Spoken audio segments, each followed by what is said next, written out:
Hello बच्चों, स्वागत है आज की हमारी हिंदी कोचिंग में। तो आज हिंदी की कोचिंग में मैं जीरो लेवल से बात करूंगा कि हिंदी हमने यहाँ पे लिखा है। बच्चों देखो, हिंदी भाषा कैसे सीखें।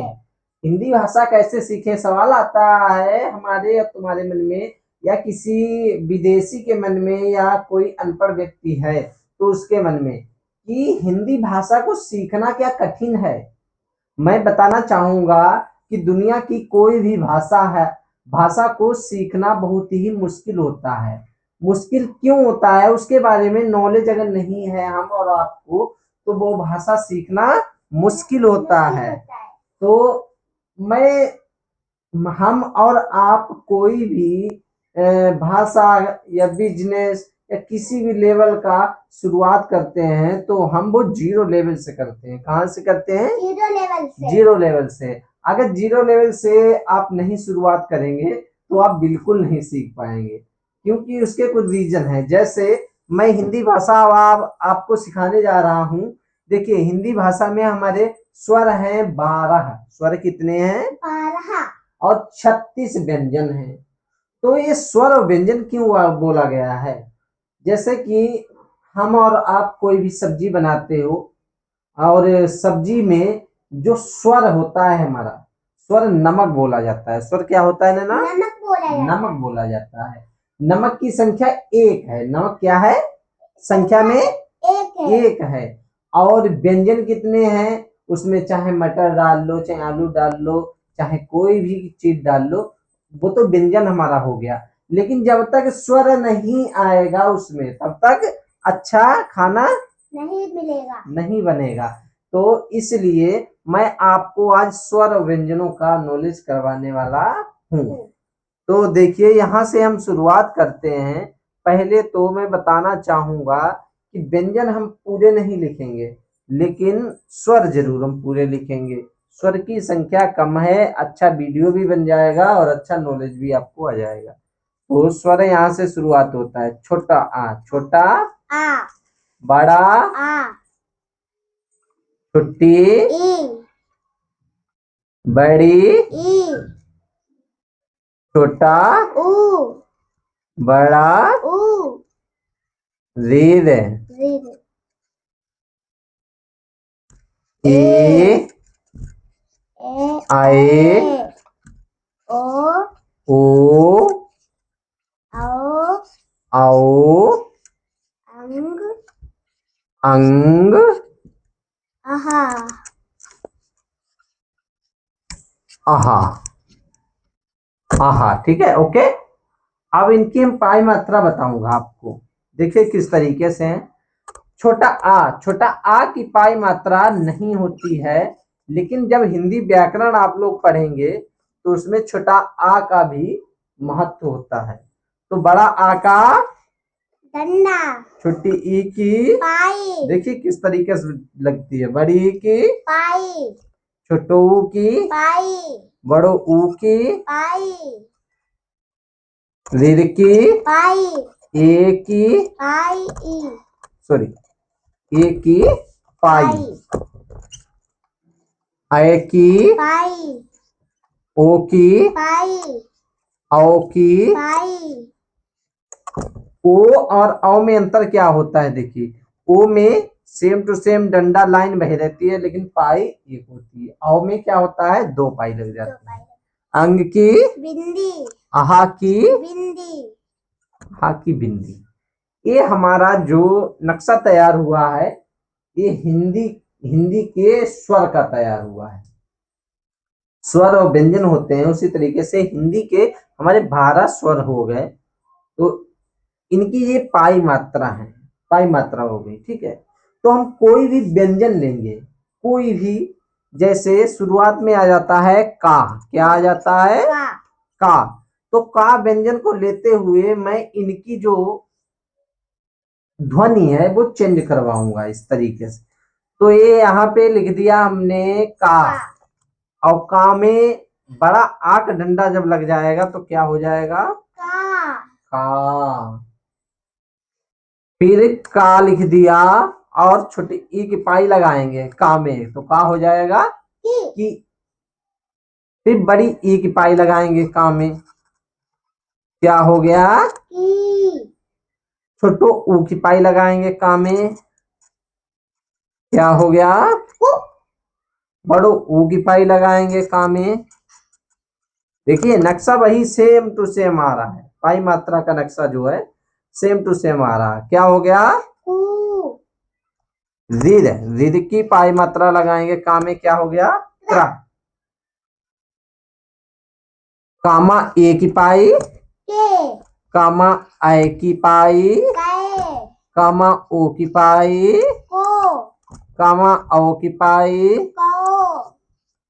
कामा अंग की बिंदी, कामा आहा की बिंदी, कहा। देखिए बच्चों यहाँ पे जो का जिस तरीके से हम शब्द लिखेंगे, हमने शब्द लिखा यहाँ पे का, ठीक है, तो अब यहाँ पे हम का लिख देंगे। जैसे छोटा आ खाली है वैसे हमारा व्यंजन का खाली है, ठीक है। जैसे छोटा आ खाली वैसे व्यंजन का खाली है। और जब यहाँ से पाई मात्रा शुरुआत होती है तो का रूप भी बदलता गया। अब यहाँ हमारा का जो है वो एक 12 खड़ी का रूप ले लिया है। काहे का? 12 खड़ी का। अब इसको हम एकदम से पढ़ेंगे तो कैसे पढ़ेंगे? का की कु क्रा के कै को कौ कं कहा। अब हम नाम लिखेंगे। देखिए हर भाषा में, जैसे मैं आपको बताऊं, कभी भी आपको शक हो तो गूगल ट्रांसलेट करके देखना, और किसी भी भाषा में कुछ भी लिखा हो उसे जब ट्रांसलेट करेंगे तो हमारी भाषा में वो परिवर्तित हो जाता है। अब जैसे यहाँ पे हमें लिखना है किरण, क्या लिखना है? किरण। तो का बनाएंगे पहले। क्या बनाया? का। किरण में सबसे पहले का निकलता है शब्द, तो का बना दिया हमने। की ई क्या निकला? ई। कौन सी? छोटी की पाई। छोटी ई की पाई, क्योंकि हम झटके से उस स्वर को बोल रहे हैं, तो झटके से जो भी स्वर को बोला जाता है उसका नाम रख दिया है। जिसने भी हमारे हिंदी भाषा को जन्मदाता है उन्होंने नाम लिख दिया है, झटके से उसका नाम लिया जाएगा उस स्वर का, छोटे वाले ई उ, ठीक है।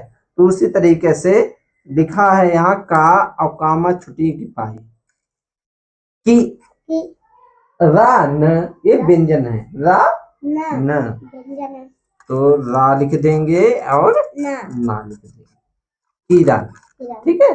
ठीक है बच्चों, समझ गए? किरण। अब लिखना है कहीं हमें अमन। क्या लिखना है? अमन।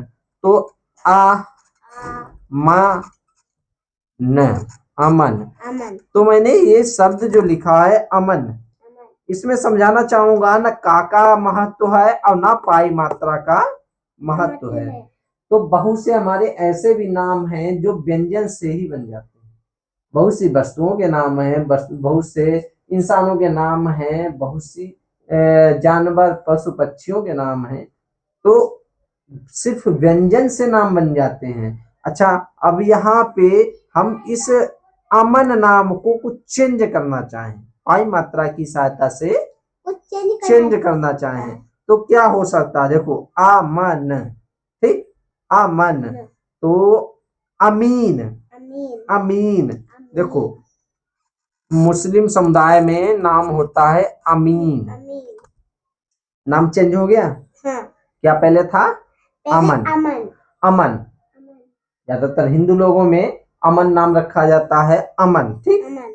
और फिर अमीन, मुस्लिम नाम हो गया अमीन, ठीक है। अब एक पाई मात्रा लगी है और भी इसका चेंज नाम हो सकता है। क्या हो सकता है नैना बताओ? अमीन। हाँ, अब इसका नाम हो सकता है अमीनो, अमीनो होते हैं सब, अमीनो, ठीक, अमीनो, ओके। इसी तरीके से हम कोई भी नाम लिखेंगे, जैसे स र का र, सरकार। सरकार माने क्या होता है? सरकार माने सरकार। सरकार, गवर्नमेंट, सरकार। ठीक है, जो सरकारी सरकार गवर्नमेंट जैसे होता है उसे इंग्लिश में बोलते हैं गवर्नमेंट, और हिंदी में सरकार बोलते हैं। तो इसे हम कुछ नाम चेंज करना चाहेंगे, सरकार। ठीक है, इसका नाम कुछ परिवर्तित करना चाहेंगे, तो इसमें क्या परिवर्तन हो सकता है? पाई मात्रा की सहायता से क्या परिवर्तन हो सकता है, बताओ। है को सरकारो। सरकारों गलत हो जाए, मालूम है? हम बता रहे हैं, इसमें परिवर्तन अगर करना है आपको तो बड़ी ई की मात्रा लगा दो, क्या हो जाएगा? सरकारी। सरकारी। ठीक है, इसी तरीके से हमारी हिंदी भाषा को बहुत से शब्दों में परिवर्तित किया जाता है। जितने भी, जैसे कोई भी लैंग्वेज में हम बात करेंगे तो जिस तरीके से कोई भी भाषा में हम बात करते हैं उसका अलग भाषा उच्चारण होता है, उसी तरीके से उस भाषा को जब हम ट्रांसलेट करेंगे अपनी हिंदी भाषा में, तो हम जो उत्तर पढ़ना चाहते हैं, हम जो उच्चारण निकालना चाहते हैं, तो उस भाषा का जब ट्रांसलेट करेंगे तो हमारी भाषा में ही उच्चारण निकल आएगा। तो दोस्तों, हिंदी भाषा भी बहुत सरल भाषा है हमारी समझ से। जैसे कि हमारे हिंदुस्तान में हमारी मातृभाषा हिंदी है, और छोटे से बच्चे शुरुआत 0 लेवल से हिंदी भाषा सीखते हैं। तो हिंदुस्तान में हिंदी भाषा बहुत सरल मानी जाती है, लेकिन विदेशों में हिंदी भाषा को बहुत कठिन मानते हैं। उसी तरीके से विदेशों में इंग्लिश भाषा को बहुत सरल मानते हैं, और हम लोग हिंदी भाषा हिंदू कल्चर से पले बढ़े हुए हैं, तो हमें हिंदी भाषा सरल मालूम होती है और इंग्लिश भाषा कठिन मालूम होती है। तो इसी तरीके से मैं बताना चाहूंगा कि अगर हमारी हिंदी भाषा आप लोग सीखते हो तो बहुत ही सरल भाषा है, बहुत ही सभ्यतादार भाषा है हिंदी, हिंदू एंड हिंदुस्तान। तो मिलेंगे नेक्स्ट वीडियो में, तब तक के लिए जय हिंद।